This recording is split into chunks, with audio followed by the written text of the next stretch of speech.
지금 정치권에 엄청난 정보지글이 도는데 해당 부분 보호드립니다. 먼저 가장 논란이 된 부분은 이거였습니다. 받은 글, 윤석열 곧 나오실 것, 나 구치소 안에 들어와 있어. 검찰도 곧 발표할 거야 라는 부분으로 어젯밤에 난리였고, 채널A 특보 준비, 윤석열 관련해서 검찰이 항고 안 할 듯. 그래서 윤석열 대통령 구치소에서 오늘 나올 수 있다고 특보 준비, 정진석 구치소 앞 대기 중이라고 YTN에 뜹니다. 오늘 밤 11시 30분 석방이라는 말 합니다 라고 해서 아마 이 부분 제가 공유하려다 너무 현실성이 없어 안 했는데 미리 받아보시고 놀라신 분도 있을 겁니다. 그리고 11시 30분에 석방이 없자 곧바로 검찰발로 검찰 특수본 전원 대기, 대검 도시락 들어감, 오늘 안에 결론 낼 듯 이란 밖글이 돌았지만 결국 결론을 못 내고 받은 글, 수사팀은 항고 입장이 명확하다고, 그런데 지휘부에서 뭔가 있긴 한 것 같다는 아직 결정은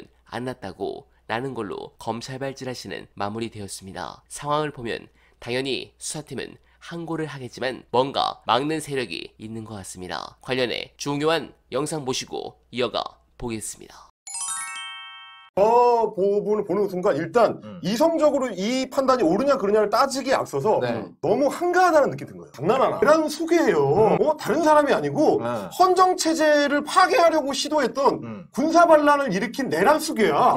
지금 내란 수계를 대상으로 하는데 이거를 뭐 몇 월 며칠 24시로 할지 몇 월 며칠 07시 몇 분으로 할지 이거를 따지는 게 그렇게까지 법 정의에 있어서 중차대한 문제입니까? 그러니까 변호사들이 왜 하필 이 사건에서 저렇게 따지느냐라고 물을 수밖에 없는 게 뭐냐면 그렇지. 다른 범죄가 아닌 거예요. 해줘도 되는 거 아니냐. 이렇게 얘기하면 이 국가의 신변은 어떻게 됩니까? 그걸 누가 보장을 해줘요? 저 새끼는 심지어 지금도 대통령인데. 아니 이게 그러니까 저는 뭔 얘기를 하고 싶으냐면 법이 왜 존재하느냐. 헌법이 왜 있고 법률이 왜 있고 그 법률을 심판하는 법관이 왜 존재하느냐를 생각해보면 결국 체제를 지키기 위한 거예요. 그 체제의 일부 중에 하나가 대통령이라는 직위가 있는 거야. 물론 뭐 개별 개인으로 따져보면 오창석 개인에 대한 피해자 인권도 중요하고 백재욱 피의자에 대한 뭐 인권도 중요하죠. 윤석열이 정권을 다시 잡으면 우리 다 피해자입니다 이제. 피해자. 그때 중요할 수 있어요. 근데 저 인간은 단순 피의자가 아니란 말이에요. 그것도 다른 것도 아니고 체제 파괴범이야. 체제를 파괴하려고 했었던 존재를 어떻게 대할 것이냐는 문제는 체제를 지켜야 되는 사람이 제일 먼저 고민해야 되는 문제 아니에요? 그럼 저걸 풀어줬을 때 생길 수 있는 여러 부작용들과 헌정체제의 재위기 그걸 고려해서 생각해야 될 거 아니에요. 네. 그리고 그걸 우리가 갑자기 헌법을 위반하고 법률을 위반해가지고 나보고 판단하라는 얘기가 아니고 60년, 70년 동안 우리가 해왔던 게 있잖아.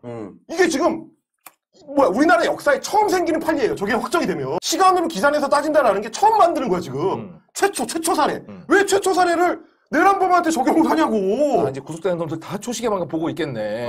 그거죠. 그러니까. 이게 만약 인용이 되면 그 다음부터는 저게 다 이제 무너지는 거야. 네, 충격입니다. 일수 단위의 구속기간 계산은 검찰의 오랜 관행으로 굳어진 방식인데 법원이 그동안 아무런 제재를 하지 않다가 하필 내란 수계 십성렬 사건에서 이를 구속 취소 사유로 삼은 것은 이해하기 어렵습니다. 저 인간이 만약 나와 내란을 또 선동하면 그 자체로 우리 대한민국에 엄청난 피해가 될 텐데 저런 생각 없는 판사의 판결 하나 때문에 또 스트레스를 받을 생각을 하니 너무 화가 납니다. 윤석열 구속 취소는 자칫 극심한 국가적 혼란을 가져올 수 있는 중차대한 문제입니다. 이런 상황에서 법의 공백을 이유로 덜컥 구속 취소 결정을 내린 것은 도저히 받아들일 수 없는 판단입니다. 이번 사태로 법원에 대한 개혁 역시 국민의 마음속에 깊게 남겨지길 간절하게 바라며 어날만은 오늘도 최선을 다하겠습니다. 여러분 고맙습니다.